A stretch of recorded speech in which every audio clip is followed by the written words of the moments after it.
ஐந்து கரத்தனை ஆனை முகத்தனை இந்தின் இளம்பிறை போலும் ஈற்றனை நந்தி மகந்தனை ஞான கொழுந்தினை புந்தியில் வைத்தடி போற்றுகின்றேனே.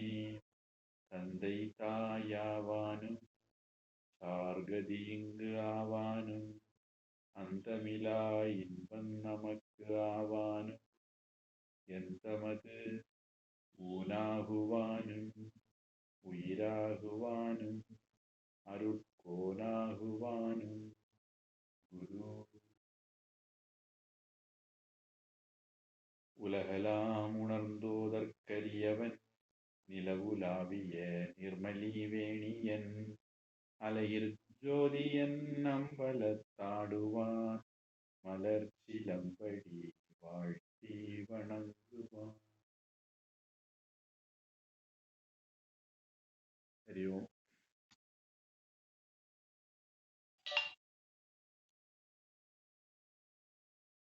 போன வகுப்புல கழறிற்று அறிவார் நாயனார் அல்லது பெருமாக்கோதையார் அல்லது சேரமான் பெருமாள் நாயனார் வரலாறு பார்த்தோம். அந்த ஊருக்கு கொடுங்கோளூர், அது கொடுங்கல்லூர்னு இப்ப சொல்றாங்க அப்படின்னு சொன்னேன். மூகாம்பிகாவுக்கு கொல்லூர் அப்படின்னு சொல்லுவாங்க. இது கொடுங்கல்லூர். கொடுங்கல்லூர் புதிய மலையாள உச்சரிப்பு கொடுங்கல்லூர். மூகாம்பிகா கர்நாடகத்துல இருக்கு. உடுப்பி, மங்களூர் தாண்டி, உடுப்பி தாண்டி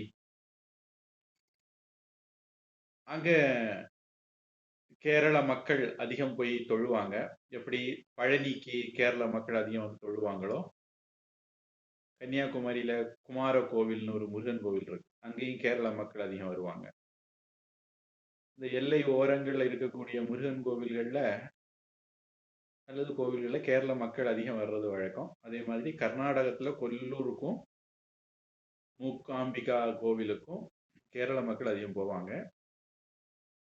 ஆதிசங்கரர் கொல்லூர் மூகாம்பிகை ஒரு வரலாறு இருக்கு. அங்க ஆதிசங்கரர் நினைவாக அல்லது ஆதிசங்கரால எழுப்பப்பட்ட ஒரு இரும்பு தூண் இருக்கு. அது இன்னமும் துருபிடிக்காம இருக்கு. டெல்லியில இருக்கிற இரும்பு தூணாவது எப்போது ஆண்டைக்கு ஒருக்க ஆவணிக்கு ஒருக்க தான் மழை பார்க்கும். இது அப்படி இல்லை. ஈரப்பதமான காற்று, கடற்கரை காற்று, அப்புறம் அதிகமான மழை இப்படியெல்லாம் இருந்தாலும் துருபிடிக்காம இருக்கு. எனக்கு தெரிஞ்சு இந்தியாவில் இப்படி 2 இரும்பு தூண்கள் மிக நீண்ட காலமாக காற்றிலையும் மழையிலையும் வெயிலையும் இருந்தாலும் துருபிடிக்காம இருக்குது. இந்திய நாட்டினுடைய அறிவியல் சிறப்புக்கு இந்த 2ம் முக்கியமான உதாரணங்களாக இருக்கு. சயின்ஸா கொக்காவன்னா. அப்புறம் கழறிற்று அறிவார், விலங்குகள் பட்சிகள் பேசுறதெல்லாம் அவருக்கு தெரியும்னு சொன்னேன். இதை பற்றி ஒரு கதை சொல்லும் போது கைகேயி அப்பா அப்படிங்கிற மாதிரி சொன்னேன். கைகேயி அப்பா பேரு என்ன நான் பார்க்கல. ஆனா அஸ்வபதி அப்படின்னு ஒரு ராஜா உபனிஷத்துல வேதங்கள்ல குறிப்பிடப்படுறார். அந்த கதை வேற. அது வந்து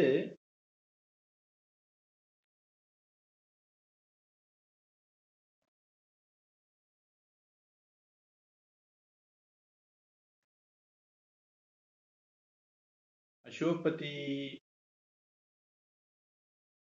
நம்ம மகாபாரதத்துல பார்த்தோம்னு நினைக்கிறேன். அது வந்து நளன் மகாராஜா சரித்திரத்துல வரக்கூடிய ஒரு ராஜா அஸ்வபதி. உபனிஷத்துல வர்ற அந்த நான் சொன்ன கதை உடைய ராஜா வந்து ஜானஸ்ருதி. ஜானஸ்ருதி ராஜா அரண்மனை உப்பரிகையில உப்பரிகைனா மொட்டை மாடி. மொட்டை மாடிக்கு தமிழ். மொட்டை மாடி எந்த பாஷைன்னு கேட்காதீங்க.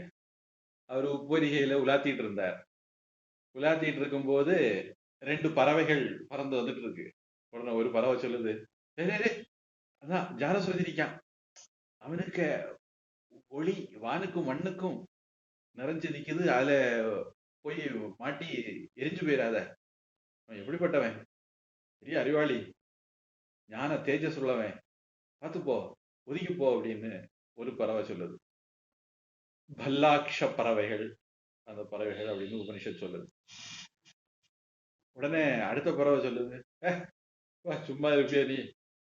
ஞானஸ்ருதி என்ன பெரிய ஆளா? ரைக்குவருக்கெல்லாம் அவர் தூசிக்காமனா? அவனை பார்த்து பயப்படுங்க. ரைக்குவருடைய ஞானம் என்ன, ஜானஸ்ருதியுடைய ஞானம் என்ன அப்படின்னு சொல்லிச்சுதான்.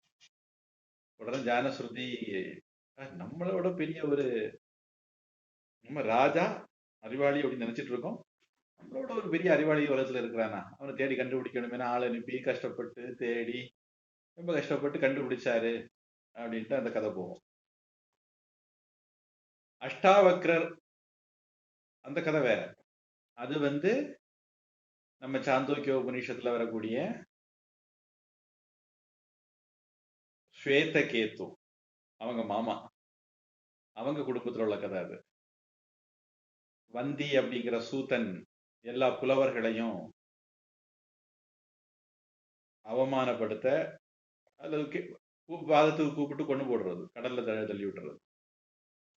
அப்படி அஷ்டாவக்ர அப்பாவையும் பண்ணிட்டான். அதனால அஷ்டாவக்ரர் அதுக்கு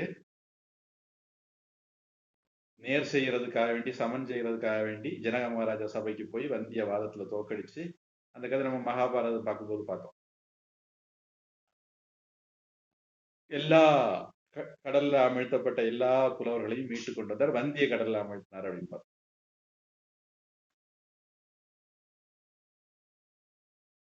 இது வந்து ரைக்வர். இதுவும் உபநிஷத்துல வரக்கூடிய ஒரு பெரிய மகானுக்கு பேர்.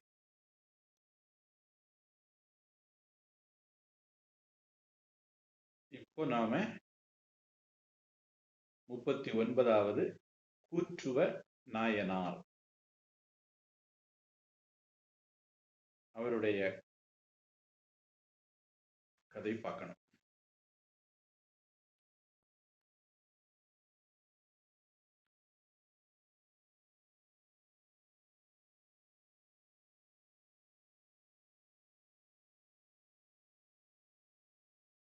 கூற்றுவ நாயனார் அப்படிங்கிறவர் ஒரு ராஜா. ராஜான்னு சொல்லும்போது நம்ம பழைய காலத்துல எப்படின்னா குறுநில மன்னர்கள் அப்படி நிறைய பேர் இருப்பாங்க. ஒரு ஊர் இன்னைக்குள்ள கணக்குல சொன்னா ஒரு ஊருக்கு ஒரு ராஜா இருப்பாங்க. அதுக்கப்புறம் இவர்களுக்கெல்லாம் பெரிய ராஜா சோழர், சேரர், பாண்டியர் இருப்பாங்க.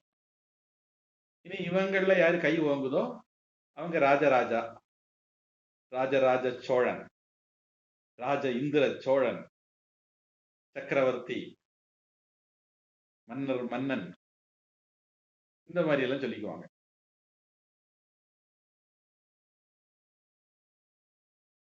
களந்தைப்பதி அப்படிங்கிற ஒரு குறுநிலத்தினுடைய மன்னர்.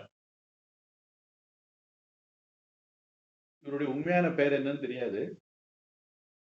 ஆனா பகைவர்களுக்கு யமன் மாதிரி. யமன் அப்படிங்கிறதுக்கு தமிழ் வார்த்தை கூற்றுவன். அதனால கூற்றுவ நாயனார் அப்படின்னு இவருக்கு பெயர் வந்தது.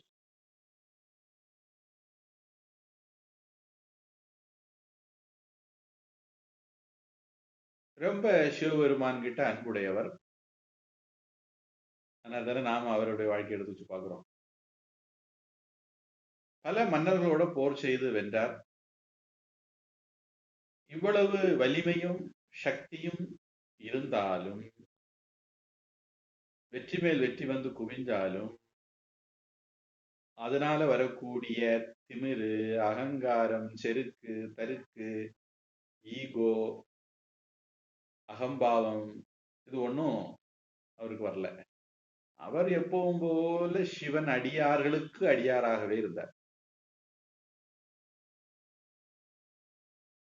எப்ப பார்த்தாலும் ஓம் நம சிவாய அவருடைய நாவில நடமாடிக்கிட்டே இருக்கும். சிவன் அடியார்களை கண்டா அப்படியே கீழே விழுந்து நமஸ்காரம் பண்ணிடுவார். தண்டை நீட்ட நமஸ்காரம். இடம் சுத்தமா இருக்கா இல்லையெல்லாம் பார்க்க மாட்டேன், எந்த இடத்துலையும் தரையில விழுந்து நமஸ்காரம் பண்ணிடுவார். எப்படி எப்படியெல்லாம் சிவன் அடியார்களுக்கு உதவ முடியுமோ அப்படி அப்படியெல்லாம் உதவினார், தொண்டு பண்ணார். உதவிங்கிற வார்த்தை ராமகிருஷ்ணருக்கு பிடிக்காது. ஒரு தடவை இப்படித்தான் ஒரு பெரிய பணக்காரர் வந்து ராமகிருஷ்ணர்கிட்ட, நான் வந்து ஏழைகளுக்கு பள்ளிக்கூடம் கட்ட போறேன், நோயாளிகளுக்கு மருத்துவமனை கட்ட போறேன், எல்லாருக்கும் உதவி பண்ண போறேன் அப்படின்னாரா. உடனே ராமகிருஷ்ணர் சொன்னாரா, நீ யாரு பிச்சைக்காரன் ஏழைகளுக்கு உதவுறதுக்கு? உனக்கு இருக்கிற செல்வமே ஆண்டவன் தந்தது. பட்டினத்தார் சொல்லுவார்,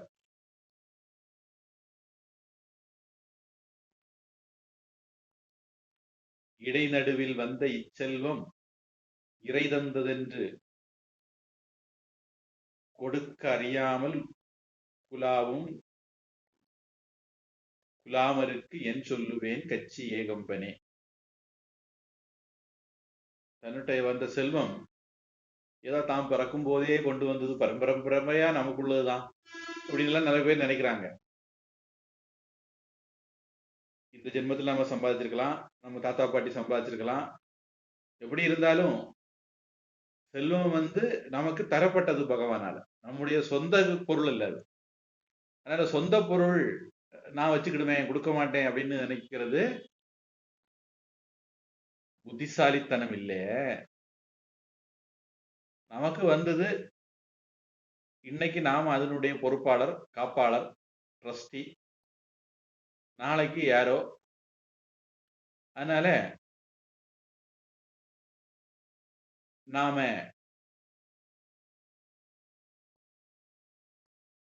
எவ்வளவுக்கு எவ்வளவு கொடுத்து மகிழ முடியுமோ, ஈத்துவக்கும் இன்பம் அறியார்களும் தாமுடவை வைத்திழக்கும் வன்கணவர் அப்படின்னாரு திருவள்ளுவர். அற்றார் அழிவசி தீர்த்தல் அகுதொருவன் பெற்றான் பொருள் வைப்புழி. ஈத்துவக்கும் இன்பம் அறியார்கள், அடுத்தவங்களுக்கு கொடுத்து அவங்க முகத்துல சந்தோஷத்தை பார்த்து தானும் சந்தோஷப்பட தெரியாத ஒருத்தனுக்கு நாய் பெற்ற தென்கம் பழம் போல, நாய்க்கு கையில தேங்காய் கிடைச்சா என்ன பண்ணும்? அது உருட்டிக்கிட்டே இருக்கும், அதுவும் சாப்பிடாது, அடுத்தவரையும் சாப்பிட விடாது. அது மாதிரி செல்வத்தை தானும் அனுபவிக்க மாட்டான், அடுத்தவருக்கும் கொடுக்காம ஒருத்தன் செத்து போறானே அப்படின்னு வருத்தப்படுறாரு திருவள்ளுவர். அவரை அடுத்தது சொல்றாரு, இல்லாதவனுக்கு கொடுத்து உதவுறதுதான் சிறந்த லாக்கர். நம்ம எல்லாம் பேங்க்ல லாக்கர்ல நம்ம நகை நட்டெல்லாம் பத்திரப்படுத்தி வைப்போம். திருவள்ளுவர் சொல்றாரு, இல்லாதவனுக்கு கொடுக்கிறது தான் பெரிய லாக்கர். அங்க கொடுத்து இல்லாதவனுக்கு நம்ம கொடுக்கிறோம் அப்படின்னா அது நம்முடைய பொருள் எல்லாம் நாம லாக்கர்ல போட்டு பத்திரப்படுத்த, நாம நினைக்கிறோம் செலவுன்னு நினைக்கிறோம், இல்ல அது வரவு. பொதுவா இந்த கணக்கு வழக்கு எழுதுறவங்க, அக்கவுண்டன்ட், ஆடிட்டிங் இதுல பண்றவங்க ஒரு 1,00,000 ரூபாய் கொடுத்து ஒரு கார் வாங்குறாங்கன்னு வச்சுக்கோங்க. அந்த கார் வந்து வரவுல காட்டுவாங்க, 1,00,000 ரூபாய் செலவாக பண்ணிருக்கு.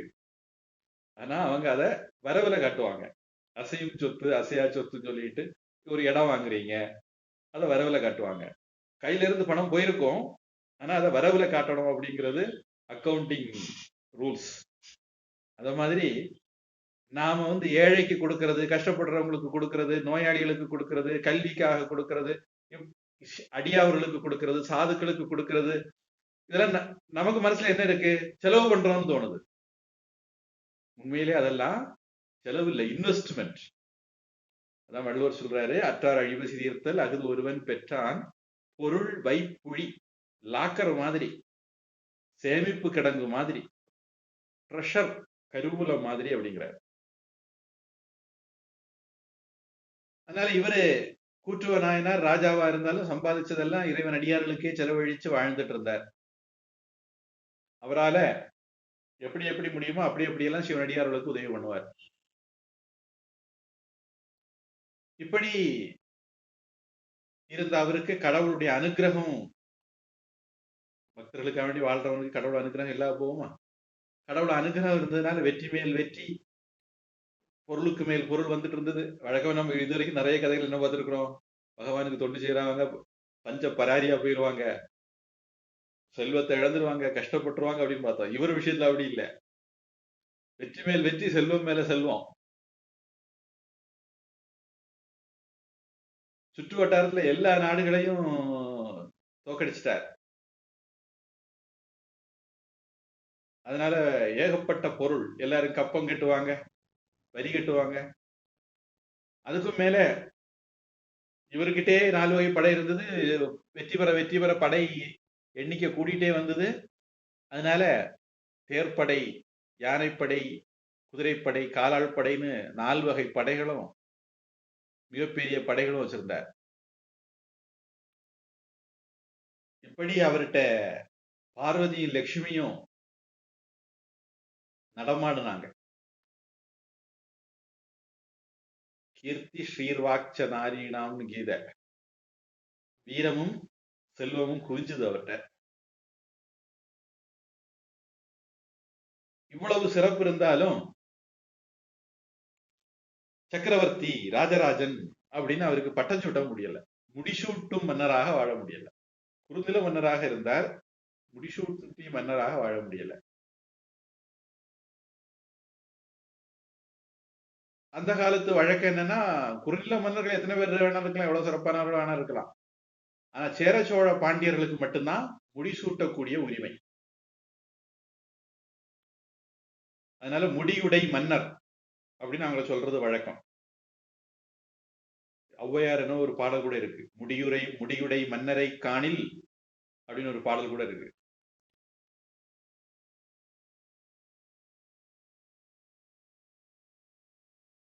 முடினா இந்த காலத்துல நிறைய பேரு அவங்களுக்கு அவங்களே கவிப்பேரரசு, முத்தமிழ் வித்தவர், கொலைஞர் இப்படி எல்லாம் பேர் கொடுத்துருக்காங்க. அந்த மாதிரி நமக்கு நாமளே கொடுக்கறது இல்ல முடி. வேளாள செல்வர்கள் கொடுக்க அந்தணர்கள் சூட்டணும். அதுக்கெல்லாம் முறை உண்டு. அப்ப இவர் என்ன பண்ணார், அப்படி முறைப்படி நம்மளும் சூட்டிக்கணும்னு நினைச்சார். இதே மாதிரி பாரத வரலாற்றுல இன்னொரு கதையும் இருக்கு. வீர சிவாஜி முடி சூட்டுறதுக்காக வேண்டி கேட்டுக்கிட்டார். காசியில உள்ள பிராமணர்கள் அதுக்கு ஒத்துக்கல. அப்புறம் இவர் காஷ்மீருக்கு போய் அங்குள்ள பிராமணர்களை கூட்டிட்டு வந்து சக்கரவர்த்தியாக முடிசூட்டினார் அப்படின்னு வீர சிவாஜி வாழ்க்கை வரலாறு ஒரு சம்பவம் வருது.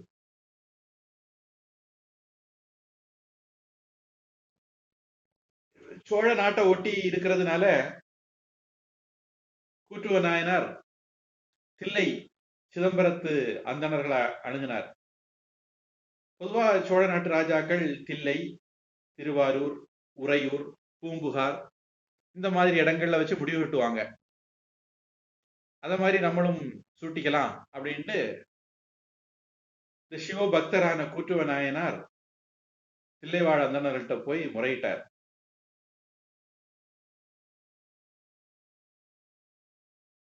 32 இலக்கணங்கள்ல ஒரே ஒரு இலக்கணம் தான் குறவு. சோழ குடியில பிறக்கல, அவ்வளவுதான்.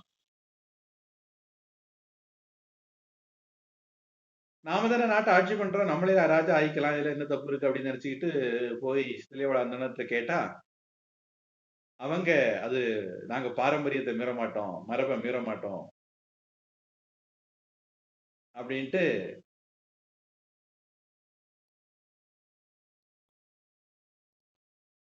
எங்க நம்ம இங்க இருந்தா இவரு நம்மளை கொண்டு போடுவாருன்னு பயந்து கேரளாவுக்கு ஓடி போயிட்டாங்க.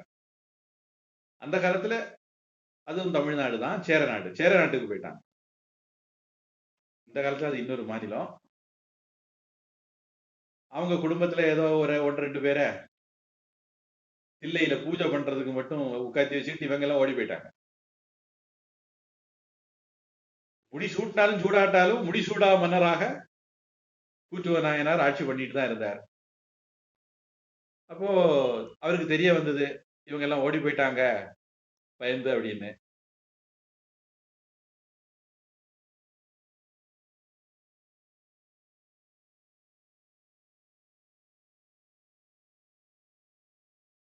இது மாதிரி ஒரு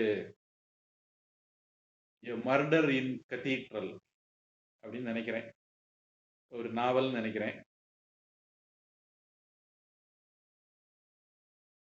பக்கிங்ஹாம் பேலஸ்ல நடந்ததுன்னு நினைக்கிறேன். இலங்கையில நடந்த ஒரு சம்பவ கதை. இலங்கைன்னு சொன்னா இலங்கை இல்ல, இங்கிலாந்து, பிரிட்டன். ஆங்கில இலக்கியங்கள்ல ஒரு முக்கியமான ஒரு கதை அது. மர்டரின் கத்தீட்ரல் அதனுடைய பேருன்னு நான் நினைக்கிறேன். வேற பேரும் வேற வார்த்தைகளும் சொல்லுவாங்கன்னு மனசுல தோணுது, ஞாபகம் இல்லை. என்ன நடந்தது? ரோமன் கத்தோலிக்க சபை, ரோமன் கத்தோலிக்க கிறிஸ்தவ சபை, அவங்க அவங்களுடைய ஆன்மீகம் என்னன்னா ராஜாவை தன்னுடைய கைக்குள்ள வச்சு தான் சொல்லபடி ஆட வைக்கிறது. அப்ப இங்கிலாந்து ராஜ்யம் உருவாகி வளர்ந்து வரக்கூடிய காலம். எட்வர்டுன்னு நினைக்கிறேன் அந்த ராஜா பேரு.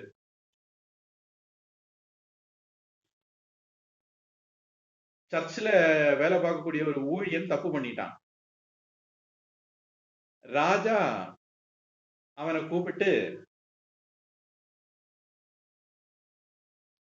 விசாரிக்கிறாரு. அவன் தப்பு பண்ணது உண்மை, அதுக்குரிய தண்டனை கொடுக்கலாம்னு முடிவு பண்ணி தண்டனை கொடுக்கிறார். உடனே பிஷப்பு கான்ட்ரபரி டெய்ல்ஸ் அப்படிங்கிறது இன்னொரு பேரு நினைக்கிறேன். கான்ட்ரபரிங்கிறது அந்த கத்தீட்ரலுடைய பேரு.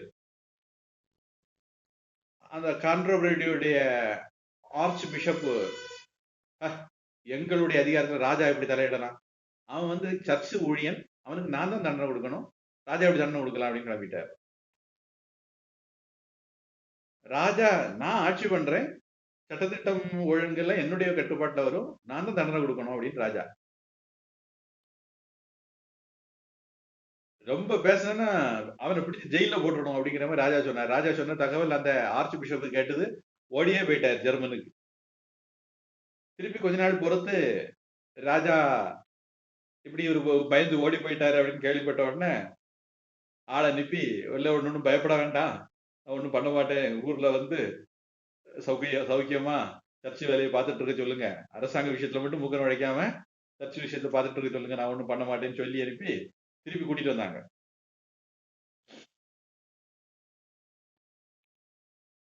இங்கிலாந்துல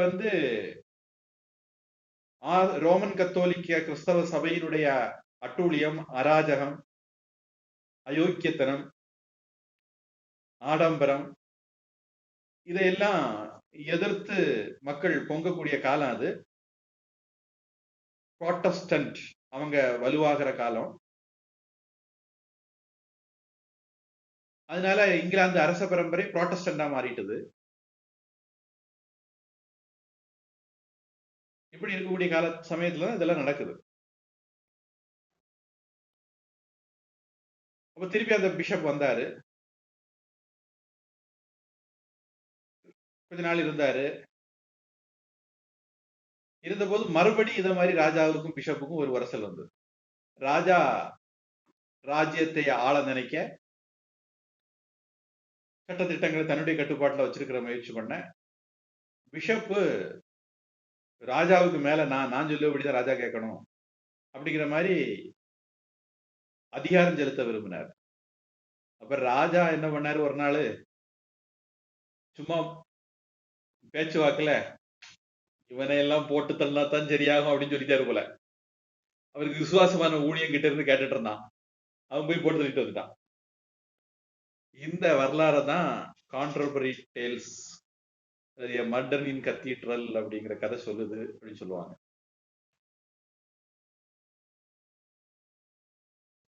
ஆனா தில்லைவாழ் அந்தணர்கள் விஷயத்துல அப்படி இல்லை. இது நடந்த இந்தியாவில், அது நடந்த இங்கிலாந்து. கொலையெல்லாம் நம்ம பழிக்கு பாவம் அஞ்சாம நடக்கும். இது இந்தியா. அதனால கூற்றுவ நாயனார், நான் ஒரு பிரச்சனையும் பண்ண மாட்டோம்பா, நீங்க உங்க போக்குல சாமிக்கு சேவையை பண்ணுங்க அப்படின்னு அவங்கள கூப்பிட்டார். தில்லைவாழ் அந்தணர்கள் பண்ணாட்டா என்ன, பிராமணம் பண்ணாட்டா என்ன, பாப்பா பண்ணாட்டா என்ன, எனக்கு தில்லைவாழ் அந்தணரான பகவான் பண்ணா போதும் அப்படின்னு நினைச்சுக்கிட்டு சிவபெருமான வேண்டினார். இப்படி இந்த பைலட்ட கேட்டேன், இவனெல்லாம் எனக்கு பண்ண மாட்டேன்ட்டான், நீ எனக்கு பண்ணி வை அப்படின்னு சொல்லி தில்லைவாழ் அந்தணரான சிவபெருமான் கிட்ட பிரார்த்தனை பண்ணார் கூற்றுவ நாயனார். சிவபெருமான் அவருடைய கனவுல தன்னுடைய திருவடியை அவருடைய தலையில வைத்து அருள் பண்ணார். சிவபெருமான் திருவடியை விடவா பொன்முடி பெருசு? நான் சொல்றது வேற பொன்முடி. ஜெயிலுக்கு போய்கிட்டு உச்ச நீதிமன்றம் ஆர்டர் போட்டு தப்பிச்சு குழைச்சு வெளியே இருக்கிற பொன்முடியை சொல்லல. அந்த பொன்முடியை விட சிவபெருமானுடைய திருவடிதான் சிறப்பு. சிவபெருமான் திருவடியை நினைச்சு வாழக்கூடியவர் கூற்றுவ நாயனார். அல்ல, அவருக்கு அதுவே 1000 பொன்முடிகள் வச்சது மாதிரி முடிசூட்டினதை விட ரொம்ப மேலான விஷயமா மாறிட்டுது. அதனால அவரு ரொம்ப சந்தோஷப்பட்டார். எனக்கு ஆண்டவனே முடிசூட்டிட்டான்பா, நீங்க யாரும் முடிசூட்ட வேண்டாம், நீங்க பேசாம உங்க வேலை என்னவோ அதை பாருங்க, உங்களுக்கும் எனக்கும் ஒட்டு உறவும் கிடையாது, நான் இறைவனுக்கே அடியவன், நான் அவரே பார்த்துக்கிறேன் அப்படின்னு சொல்லி அந்த தில்லைவாழந்தனை மறுபடி கூட்டிட்டு தில்லையில பூஜை பண்ண வச்சார். அதுக்கப்புறம்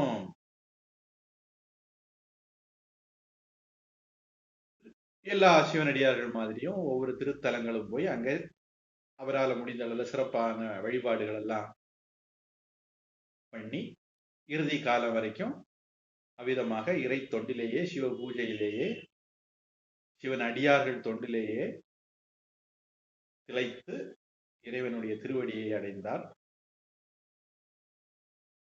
எதிரிகளுக்கெல்லாம் சிம்ம சொப்பனமாக இருந்ததுனால கூற்றுவ நாயனார் அப்படின்னு அவருக்கு நாம பேர் சொல்றோம்.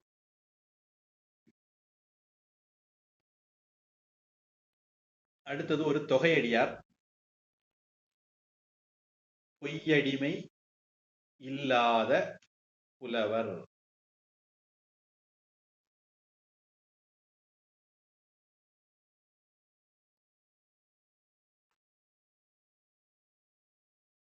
ஒன்பது தொகையடியார்ல இவங்க ஒரு கூட்டம்.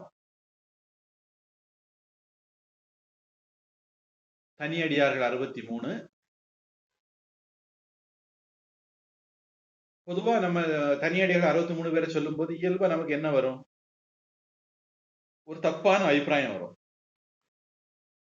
இப்படி ஒரு ஸ்லோகம் இருக்கு, அகல்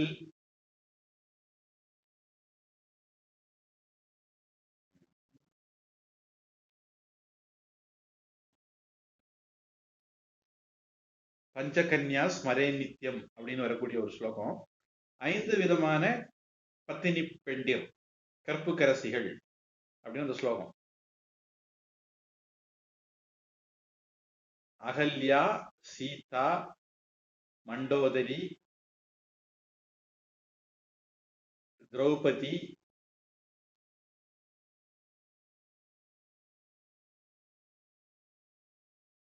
ராமாயணத்துல சீதா, மண்டோதரி, அகல்யா 3 பேர். மகாபாரதத்துல திரௌபதி, யாரோ ஒரு ஆள் விடுபட்ட மாதிரி இருக்கு இல்லையா? 5 பேர் அப்படி சொல்லுவாங்க. முதல் வார்த்தை கொஞ்சம் ஸ்ட்ரக் பண்ணுது, அதுக்கு வந்ததுன்னா மீதி எல்லாம் வந்துடும். தாரா, ராமாயணத்துல தாராவும் சரி. இப்ப ராமாயணத்துல மண்டோதரி, தாரா, சீதா, அகல்யா, மகாபாரதத்துல திரௌபதி. இவங்க 5 பேரையும் தினமும் ஒரு பத்தினி பெண் நினைவு கூறணும் அப்படிங்கிற மாதிரி அந்த ஸ்லோகம். அவங்கள நினைவு கூர்ந்து உறக தூங்கி எழுந்தோன்னா அவங்கள நினைவு கூறணும்னு ஸ்லோகம். இதை கேட்கும்போது நமக்கு இயல்பா என்ன தோணும்? இந்த 5 பேர் மட்டும்தான் கற்புக்கரசிகளா அப்படின்னா அப்படி கிடையாது. கற்புக்கரசிகள் ஒரு 5 பேர் நம்ம பேரு போட்டிருக்கிறோம். அவங்களுடைய வாழ்க்கை வரலாறு, பின்னணி, அவங்க வாழ்க்கை நடந்தது எல்லாம் எழுதி வச்சிருக்காங்க, அவ்வளவுதான். நம்ம சுற்றி ஆயிரக்கணக்கான கற்புக்கரசிகள் இருப்பாங்க. அவர்கள் வந்து டிவியில வரல, மேகசின்ல வரல, அல்லது அவங்களுக்கு விளம்பர போர்டெல்லாம் வைக்கலைங்கிறனால அவங்க கற்புக்கரசி கிடையாதுன்னு கிடையாது. அதே மாதிரி நம்ம 63 நாயன்மாரும் சொன்ன உடனே 63 பேர் மட்டும்தான் சிவனடியார்கள்னு ஒரு தப்பு அபிப்பிராயம் இயல்பா வரும். அப்படி எடுக்கக்கூடாது. அப்படி அல்லாத பல சிவனடியார்களும் உண்டு. அவங்களத்தான் தொகையடியார்கள் அப்படின்னு நம்ம சொல்றோம்.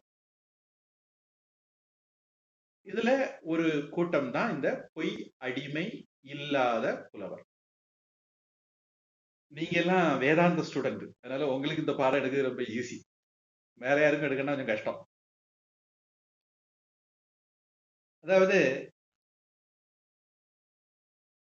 ஸ்லோகா அர்த்தேன பிரவக்ஷாமி யதுக்தம் கிரந்த கோடிபி. நான் வந்து ஒரு அரை ஸ்லோகத்துல கோடிக்கணக்கான நூல்களில் சொல்லப்பட்டதெல்லாம் சொல்றேன். என்ன அப்படின்னா,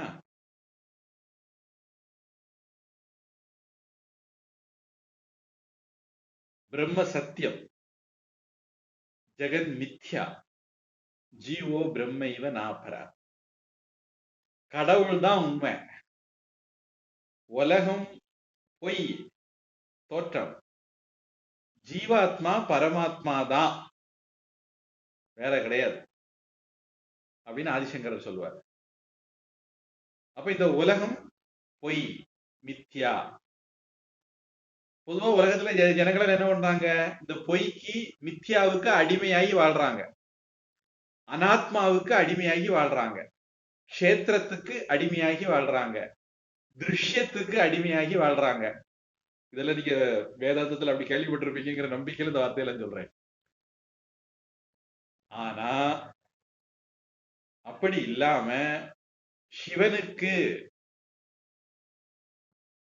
பராப்பிரகிருதிக்கு, சத்தியத்துக்கு, ஆத்மாவுக்கு, பரமாத்மாவுக்கு யாரு அடிமையா வாழ்றாங்களோ அவங்க. பொய், பொய்னா அனாத்மாவுக்கு, அபராப்பிரகிருதிக்கு, க்ஷேத்திரத்துக்கு, அனாத்மாவுக்கெல்லாம் அடிமையாகி வாழ்றது பொய் அடிமை புலவர்கள். இவங்க அப்படி இல்லை, ஆண்டவனுக்குன்னு அடிமையா வாழ்றவங்க. அதனால பொய் அடிமை இல்லாத புலவர் அப்படின்னு இவங்களுக்கு பேர். திருத்தொண்ட தொகையில 7வது பாசுரத்துல பொய்யடிமை இல்லாத புலவர்க்கும் அடியேன் அப்படின்னு சுந்தரமூர்த்தி சுவாமிகள் பாடியிருக்காங்க. அதற்கு வகை நூல் பாடின நம்பியாண்டார் நம்பிகள் திருத்தொண்டர் திருவந்தாதியில கடைச்சங்க புலவர்களான 49 பேரையும் பொய்யடிமை இல்லாத புலவர்கள் அப்படின்னு சொல்றாரு. அதாவது நம்பி சுந்தரமூர்த்தி சுவாமிகளுடைய திருத்தொண்ட தொகைய ஒட்டி நம்பியாண்டார் நம்பி பாடின திருத்தொண்டர் திருவந்தாதியில கடைச்சங்க புலவர்கள் 49 பேருமே பொய்யடிமை இல்லாத புலவர் அப்படிங்கிறார்.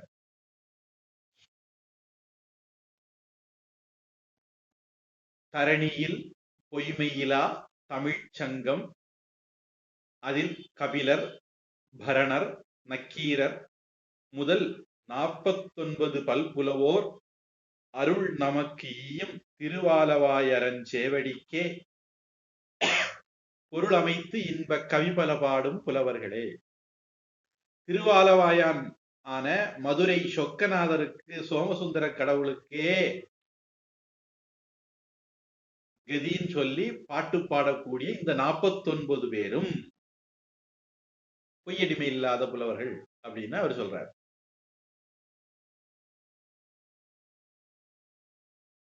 மட்டுமில்ல, உமாபதி சிவம் சைவ சமய ஆச்சாரியர்கள்ல முக்கியமானவர். அதாவது சைவ 12 திருமுறைகள், அதுல 12வது திருமுறை நம்ம பார்த்துட்டு இருக்கிறோம். திருத்தொண்டர் புராணம் அல்லது பெரிய புராணம், திருஞான சம்பந்தர், திருநாவுக்கரசர், சுந்தரமூர்த்தி, இவங்க எல்லாம். இது அல்லாம சைவ சமயத்துல இது தோத்திர பாடல்கள், இதுக்கு 12 திருமுறைகள்னு பேரு. இது அல்லாம ஒரு 14 நூல்கள் இருக்கு, அது திருமறைகள்னு பேரு. இது தோத்திரம், அது சாத்திரம். சைவ சித்தாந்தத்தை வெளிப்படுத்தக்கூடிய அந்த நூல்களுக்கு, அந்த சாஸ்திரங்களுக்கு ஒரு 14 சாஸ்திரங்கள் இருக்கு. அதுல வரக்கூடிய ஆச்சாரியர்கள்ல ஒருத்தர் உமாபதி சிவம். அவரு திருத்தொண்டர் புராண சாரம்னு ஒரு நூல் எழுதியிருக்கார். அவரும் கபிலர், பரணர் முதல்ல சங்க புலவர்கள் தான் பொய்யடிமை இல்லாத புலவர் அப்படின்னு சொல்றார். இதுதான் பரம்பரையாக வரக்கூடிய ஒரு அபிப்பிராயம்.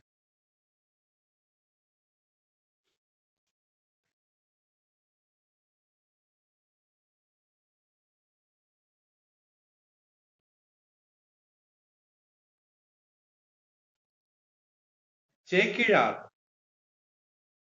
இதே அபிப்பிராயம் வச்சிருந்தாரா அப்படிங்கிறது. ஏன்னா சில பேரு நரஸ்துதி பண்ணுவாங்க. அப்பனை பாடும் வாயால் ஆண்டி சுப்பனை பாடுவேனோ அப்படின்னு ஒரு பாடல் நீங்க கேட்டிருக்கலாம். கடவுளை பாடக்கூடிய வாயால மனுஷனை, அந்த பாட்டு கருத்தை வேற, கடவுளை பாடக்கூடிய வாயால மனுஷனை பாடுவனா அப்படின்லாம் நிறைய பேர் வாழ்ந்திருக்காங்க. ஆனா மனுஷனை பாடியும் வாழ்ந்தவர்களும் இருக்காங்க, அந்த வயிற்று பழப்புக்காக வேண்டி.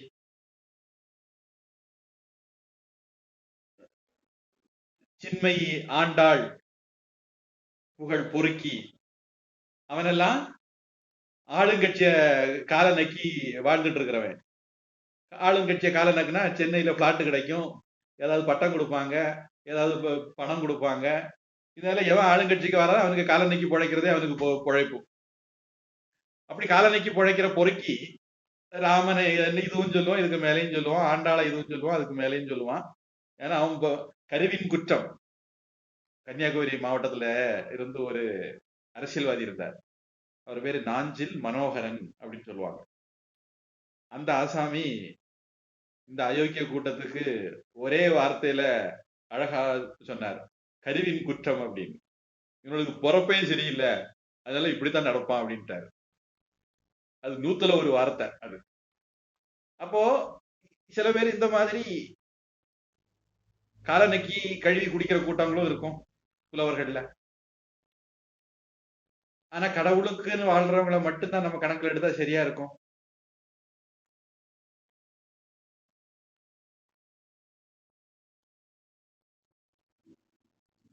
திருப்புகலூர் பதிகத்துல சுந்தரர் பொய்யடிமை உள்ள புலவருக்கு அறிவுரை சொல்றாரு பாக்குறோம். தம்மையே புகழ்ந்து இச்சை பேசினும் சார்வினும் தொண்டர் தருகிலா பொய்மையாளரை பாடாதே, எந்தை புகழூர் பாடுமின் புலவீர்கள்.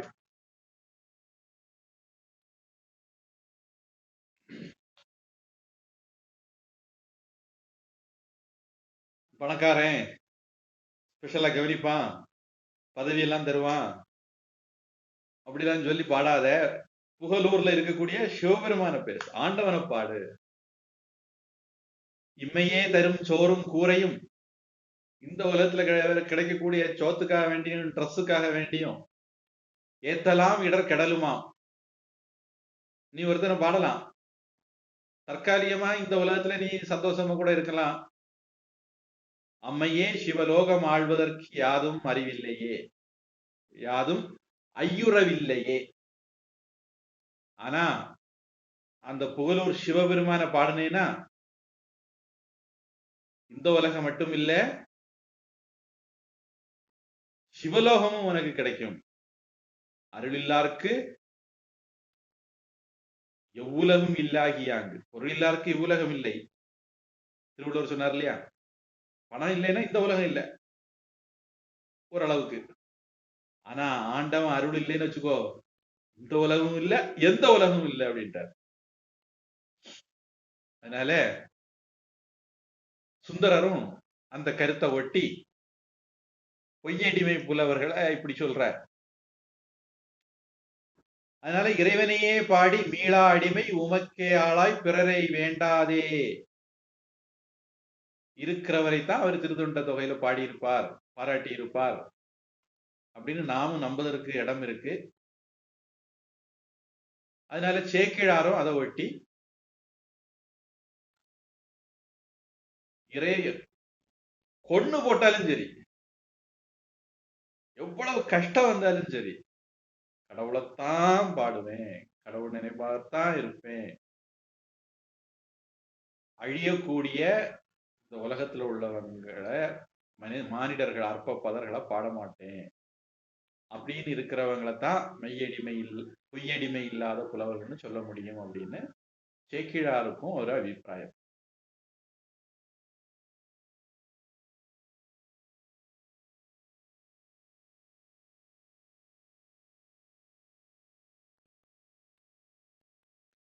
அப்போ சுந்தரமூர்த்தி சுவாமிகளுக்கு முற்காலத்திலையும் சரி, சுந்தரமூர்த்தி சுவாமிகள் காலத்திலையும் சரி, அதற்கு பிறகு இன்னைக்கு வரைக்கும் உள்ள காலத்திலையும் சரி, யாரு இறைவனே கதி அப்படின்னு நினைச்சு இறைவனுக்காகவே தன்னுடைய வார்த்தைகளை, தன்னுடைய கவித்திறமையை பயன்படுத்துறார்களோ அவர்களைத்தான் இந்த பொய்யடிமை இல்லாத புலவர்கள் அப்படிங்கிறது குறிக்கும். புறம்போக்குகள் பற்றி இல்லை. அடுத்தது 41 புகழ் சோழ நாயனார்.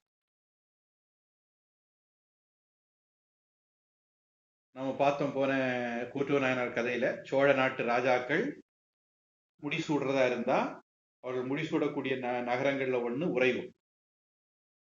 அந்த சோழ நாட்டினுடைய தலைநகரமான உறையூர்ல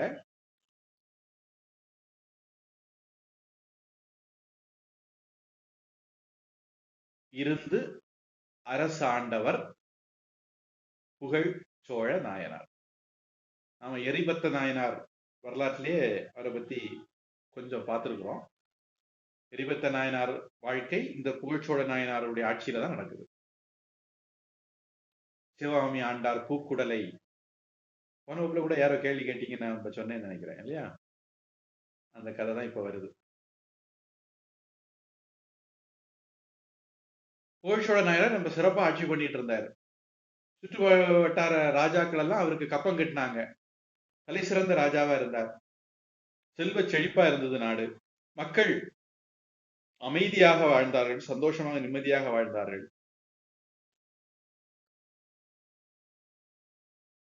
பெரிய சிவபக்தர். கோவில்கள் எல்லாம் பூஜை காரியங்கள் எல்லாம் நல்ல சிறப்பா நடக்கிறதுக்கான ஏற்பாடுகள் பண்ணிட்டு இருந்தார். இன்னைக்குள்ள தமிழ்நாடு அரசாங்கம் மாதிரி, இன்னைக்குள்ள என்னைக்கும் உள்ள அறநிலையத்துறை மாதிரி கொள்ளையடிப்பதே கொள்கையாக வாழாம கொடுப்பதே கொள்கையாக வாழ்ந்தவர்கள் அந்த காலத்து ஜனங்கள். அதனால கோவில்களுக்கு, இறைவன் அடியவர்களுக்கு தன்னால முடிச்ச வரைக்கும் என்னென்ன பண்ண முடியுமோ பண்ணுவார். இப்படி அவர் சிறப்பாக எல்லாத்தையும் நிர்வகிச்சு வந்துட்டு இருந்த காலத்துல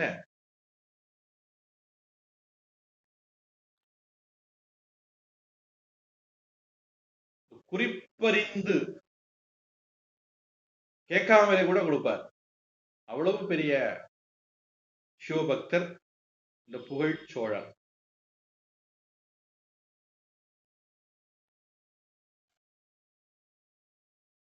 அப்போ அவருக்கு மேற்கு பகுதியில கொங்கு நாடு, கோயம்புத்தூர், சேலம் இந்த பகுதி. அதுக்கும் அந்த பக்கம் சேர நாடு. அதுக்கு கொஞ்சம் வடக்கு பக்கம் குடகு. குடகுனா காவிரி உற்பத்தி ஆகிற இடம் கர்நாடகா. இந்த நாட்டு ராஜாக்கள் எல்லாம் கப்பம் கொண்டு கொடுக்கணும்னா ரொம்ப தூரம் உறையூருக்கு வரணும். அதனால என்ன பண்ணாரு, தன்னுடைய தலைநகரத்தை தன்னுடைய அரசாட்சி நாட்டுக்கு நடுவில் வச்சுக்கலாம். இப்ப எம்ஜிஆர் இருக்கும்போது சென்னை வந்து ஒரு ஓரத்துல ஆகி போச்சுது, திருச்சியில நம்முடைய தலைநகரத்தை வச்சுக்கலாம் அப்படின்னு நினைச்சார். அதே மாதிரி வட இந்தியாவிலையும் துக்ளக்னு ஒரு ராஜா, தில்லி ஒரு ஓரம் ஆகி போச்சுது, நம்ம நாசிக்ல அல்லது நாக்பூர்ல நம்முடைய தலைநகரத்தை வச்சுக்கலாம் அப்படின்னு நினைச்சாருன்னு சொல்லுவாங்க.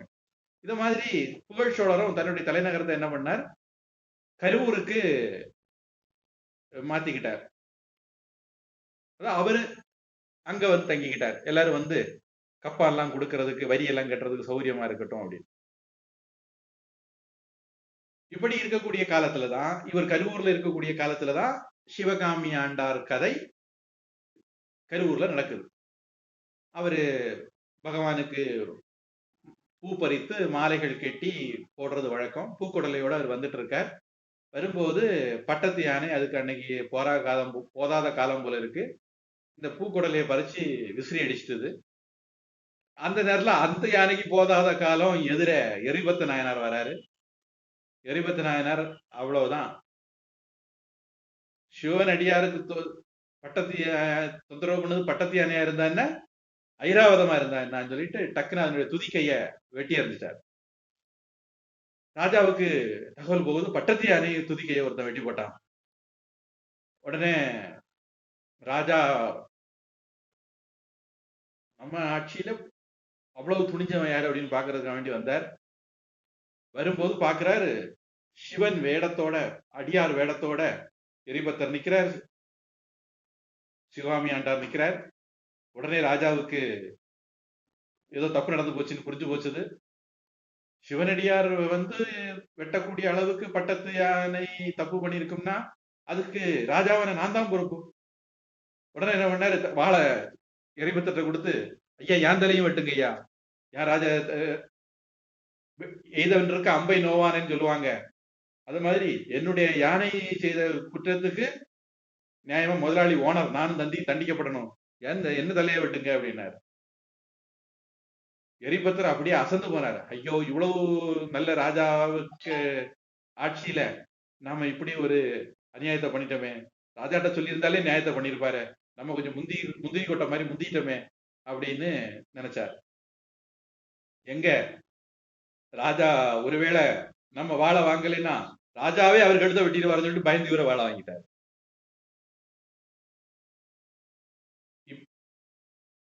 இப்படி சிவபக்தியில திளைத்திருந்த இந்த புகழ் சோழர் ராஜா ஒரு நாள் மந்திரியை கூப்பிட்டு, எப்படி எல்லாரும் நம்ம கரூருக்கு ஜாகையை மாத்திட்டோம், இருப்பிடத்தை மாத்திட்டோம், இப்ப எல்லாரும் கப்பம் காரியங்கள் எல்லாம் கரெக்டா கொடுக்குறாங்களா, கணக்கு வழக்கெல்லாம் சரியா போகுதா, என்ன ஏதுன்னு விசாரிச்சார். மந்திரிகள் சொன்னாங்க, எல்லாரும் கரெக்டா கொடுத்துறாங்க ராஜா, ஒரே ஒரு ஆள் மட்டும் மக்கர் பண்ணாரு. அப்படி அது யாரு, அவ்வளவு தைரியம் யாருக்கு வந்துட்டது அப்படின்னு. பக்கத்துல மலை அரணுக்குள்ள இருக்கக்கூடிய அதிகன், இந்த அதிகன் அநேகமா அதியமான் அப்படின்னு சொல்லக்கூடிய கடையெழு வள்ளல்கள்ல ஒரு ஆளா இருக்கலாம்.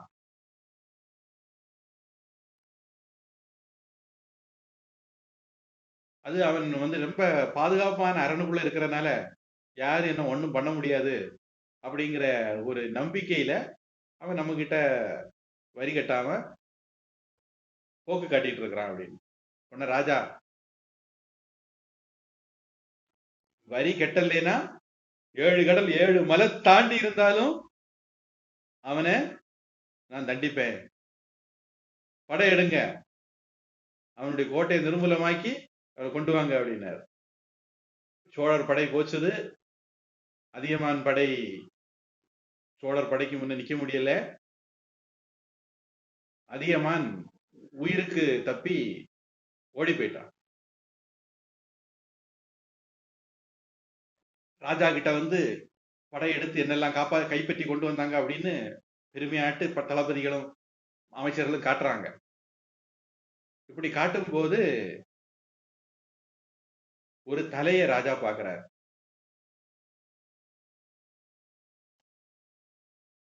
அவருக்கு ஒரே சந்தோஷம், நாம ஜெயிச்சிட்டோமேனு.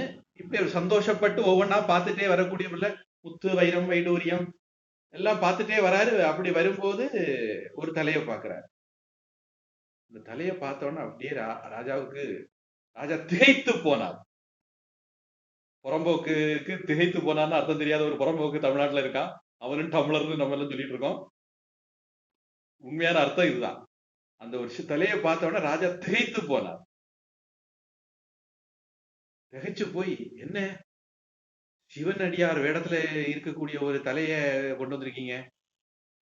ஐயோ, ஜடை, பட்டை, ருத்ராட்சம் எல்லாம் இருக்கக்கூடிய ஒரு தலையை பார்க்கிறாரு.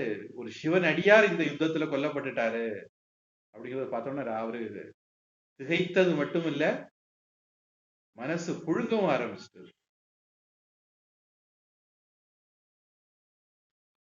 ஸ்டன் ஆகிறது அப்படின்னு சொல்லுவோம்ல, அதுதான் திகைக்கிறதுங்கிற தமிழ் வார்த்தைக்கு அர்த்தம். நமக்கு கீதையில வரும்,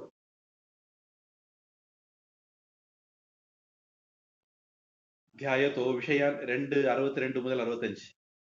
தியாயத்தோ விஷயான் பும்சக சங்கஸ்தேஷு உபஜாயதே சங்காத் சஞ்சாயதே காமக காமாத் क्रोधोऽभिजायते क्रोधात् भवति सम्मोहः सम्मोहात् स्मृति विभ्रमः ஸ்மிருதிப்ரம்ஷாத் புத்திநாசக புத்திநாசாத் பிரணஷ்யதி.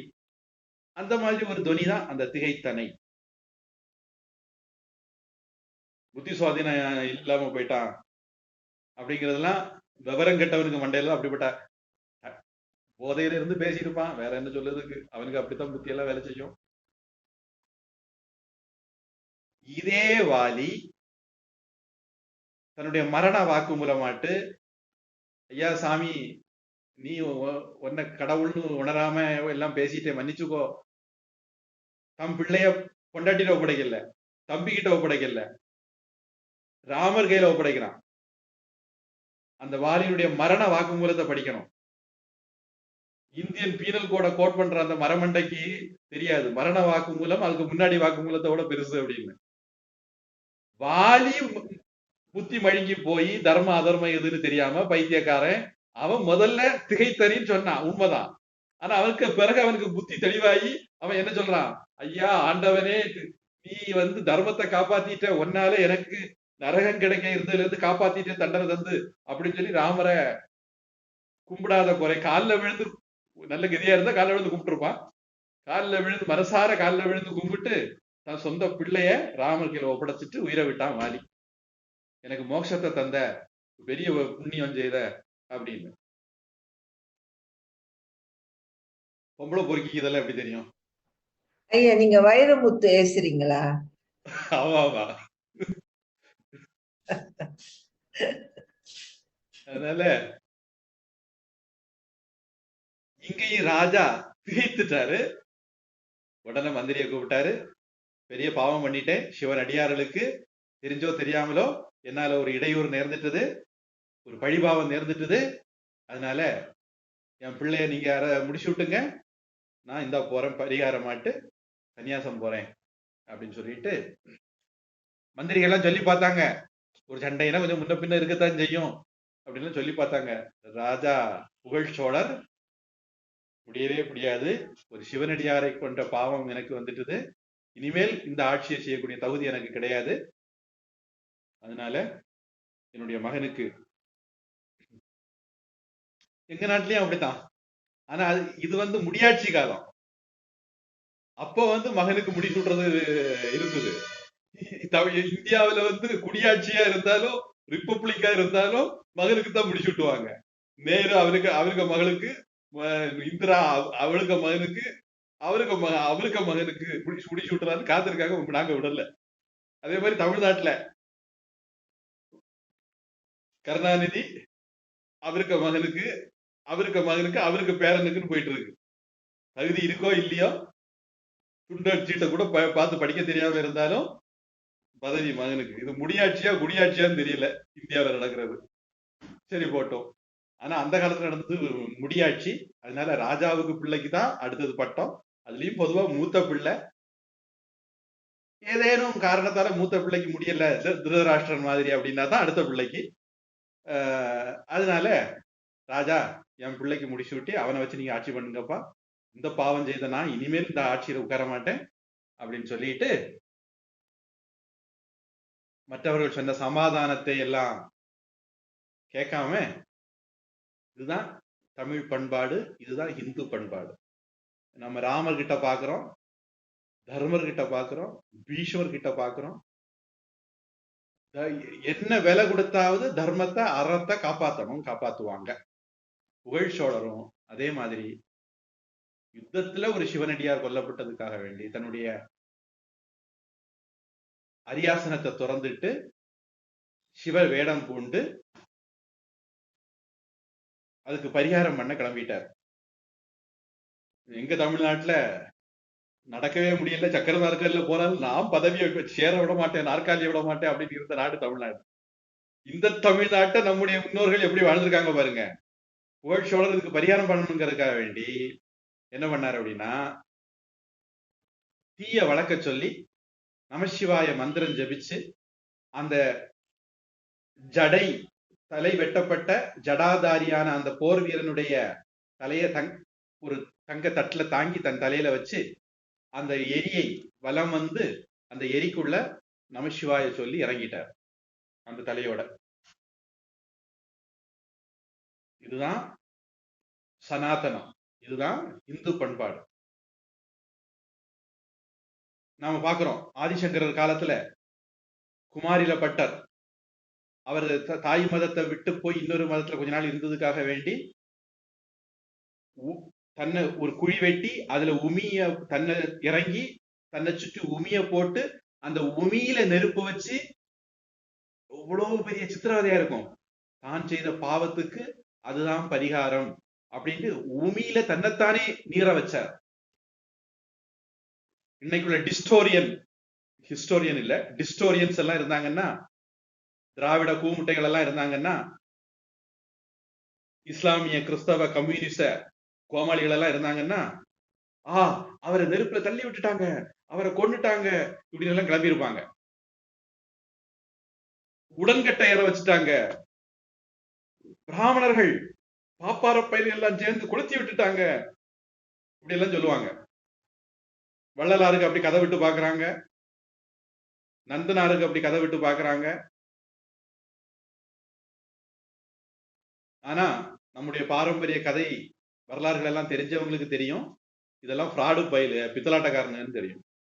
புகழ் சோழ நாயனார் தாமாகவே முன்வந்து தன்னுடைய பழி பாவத்துக்கு பரிகாரமாக நெருப்பிலே அந்த ஜடையோ தலையோட தலையை தன்னுடைய தலையில தாங்கி நெருப்பில இறங்கி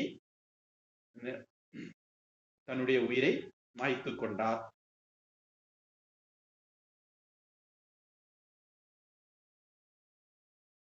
தேவர்கள், சிவனடியார்கள், சுற்றி நின்ற மக்கள் எல்லாரும் அவருடைய தர்மத்தை இருந்த நிஷ்டைய பார்த்துட்டு கண்ணீர் சொரிய, வேற ஒன்றும் செய்ய முடியாம அவரை தடுக்க முடியாம கண்ணீர் சொரிய பார்த்து வாழ்த்தினார்கள், பூமாரி பொழிந்தார்கள். இறைவன் அவரை தன்னுடைய திருவடி நிழல்ல எடுத்துக்கிட்டார். எப்படி எரிபத்த நாயனாருடைய சமயத்துல எரிபத்த நாயனாருகிட்ட விட்டதுக்கு தன் கழுத்தை கொடுத்த புகழ்ச்சோழ நாயனார் அடுத்தவங்க கிட்ட சொன்னாதான் வெட்டாம விட்டுருவாங்க, நம்மளே செய்துருவோம்னு நினைச்சார என்னமோ, தீ வளர்த்து அந்த நெருப்பில இறங்கிட்டார்.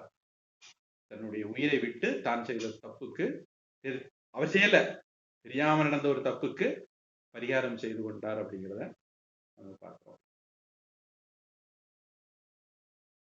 ஏதாவது கேள்வி இருக்கா?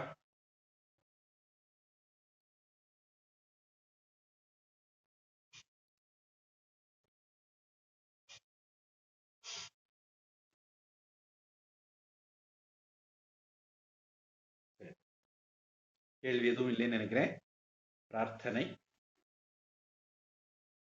ஓம் வான்முகில் வழாது பெய்க மலிவளஞ் சுரக்க மன்னன் கோன்முறை அரசு செய்க குறைவிலாது உயிர்கள் வாழ்க நான்மறை அறங்கள் ஓங்க நற்றவம் வேள்வி மல்க மேன்மைகொள் சைவ நீதி விளங்குக உலகமெல்லாம். வாழ்க அந்தணர் வானவரானினம் வீழ்க தன்புனல் வேந்தனும் ஓங்குக ஆழ்க தீயதெல்லாம் அரண் நாமமே சூழ்க வையகமும் துயர் தீர்கவே.